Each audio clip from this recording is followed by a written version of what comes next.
District Social Welfare Officer, Circle Officer Mandro, other officers from the sweep team, and my dear beloved students. It is a great honor and privilege for me to be here at your school campus, and I am really thrilled to see your performance. It was really a great show from you guys. All of you must be knowing that on 20th of December, Sahibganj is going into the poll. We all will be voting to elect our representatives for next 5 years who will represent our constituencies at Jharkhand Legislative Assembly.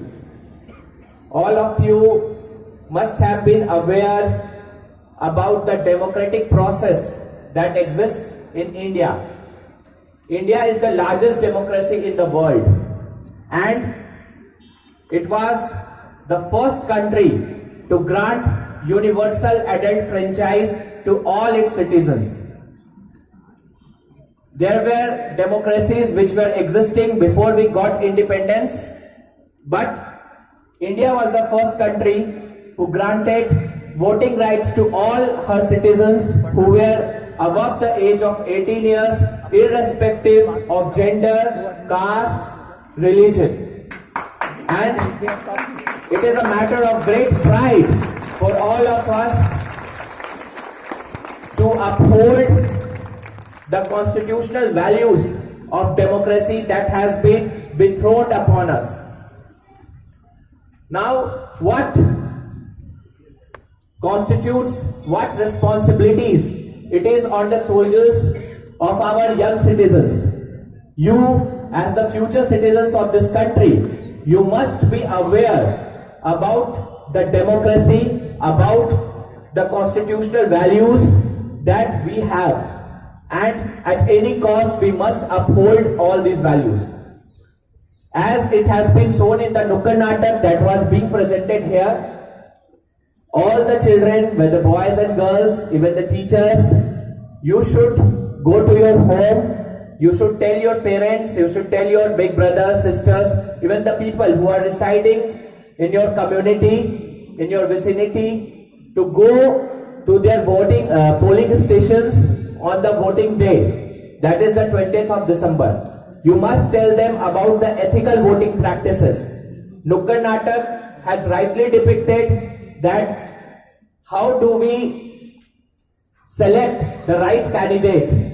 We should not be carried away by any kinds of advances that are made to us, whether in form of cash or kind or the liquors, or we should not be swayed away by the feeling of giving vote to a particular candidate who belongs to our caste or community. So the ethical voting practices, it is the foundation stone of the democracy, and we must be very careful in selecting the leaders that we are selecting to represent us at the Legislative Assembly or at the Parliament. My dear students, the democracy that we have in our country, it has been strengthened brick by brick by many of our great leaders and the forefathers in last 70 years. And it is upon us to take this forward.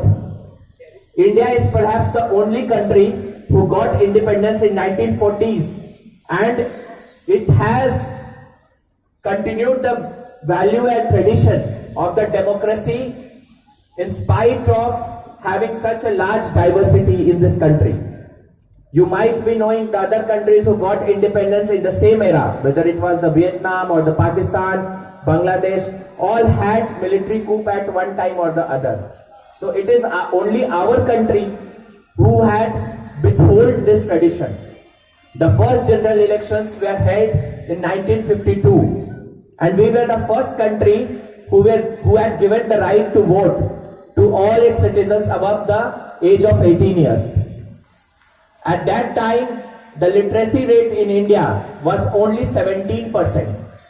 So all the countries of the world, they were asking India as to how we are going to put faith on such a huge population who is illiterate.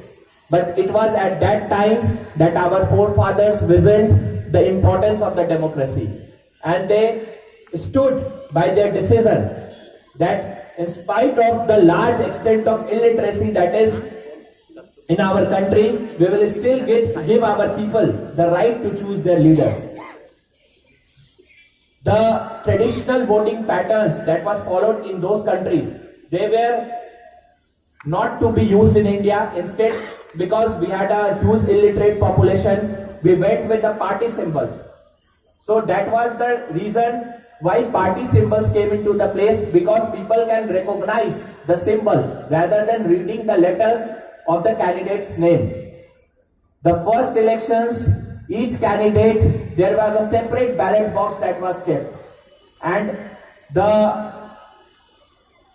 voter used to put its ballot paper in the ballot box that belongs to the candidate to whom he voted. From that place, we have come a long way in the 70 years by the use of modern machines, EVM, you must be knowing, electronic voting machine. So, there have been a lot of important key interventions made along the way that has helped in strengthening our democracy, removing the malpractices in the electoral processes, and bringing in the ease factor in the electoral process for voters as well as the polling parties. Why I am telling you this? Because you as the future citizens of this country must understand that what sacrifices that have gone into in strengthening this democracy. And for that, we have created a 3D election museum that was shown to the Honorable Chief Election Commissioner during the Election Commission's visit in Ranchi. Here you can see how the Indian democracy has evolved throughout the years.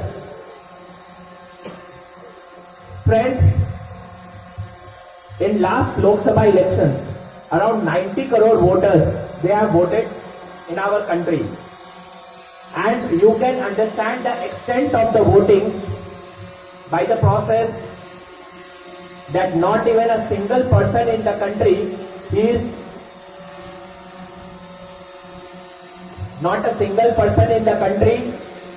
is even devoid of his voting rights. There is a story which is close to my heart. How many of you know about the Gir forest? How many of you know about the Gir forest? Can you tell me where it is situated? Gujarat, very good. So, in the Gir forest in Gujarat, inside the Gir forest, around 20 kilometers inside, there is a temple. And in that temple, there is a priest who worships daily in that temple. And that is the polling booth. And there is only one voter in that polling booth. So, even the polling party goes for that one voter in the polling booth. So you can understand that if we are so serious about even one single voter, if he is present there. There are polling stations that are made at the top of the hills, far inside the jungles. Even in the Sahibganj, you know about the Diara polling stations. We have 10 Diara polling stations which are located in the mid of the river Gangas. So, this tells you as to what effort the Election Commission of India takes to take the democratic rights to the last citizen of this country. And we all must uphold the mandate that Election Commission of India has set for us. And we all must respect the voting rights, the constitutional right that has been beholden to us. So once again, I urge you all to come forward to motivate your parents, to motivate your relatives, to motivate the people who are living nearby your home, to come out of their home and cast their vote on 20th of December to strengthen the democracy of India. Once again, please repeat with me. Loktantra ke संग Sahebganj. I could not hear your voice. Sahibganj. लोकतंत्र के संग Sahibganj. When is the poll day? 20th of December. When is the poll day? 20th. Very good. जय हिंद। लोकतंत्र में अपनी पूर्ण आस्था रखते हुए यह शपथ लेते हैं कि हम अपने देश की लोकतांत्रिक परंपराओं की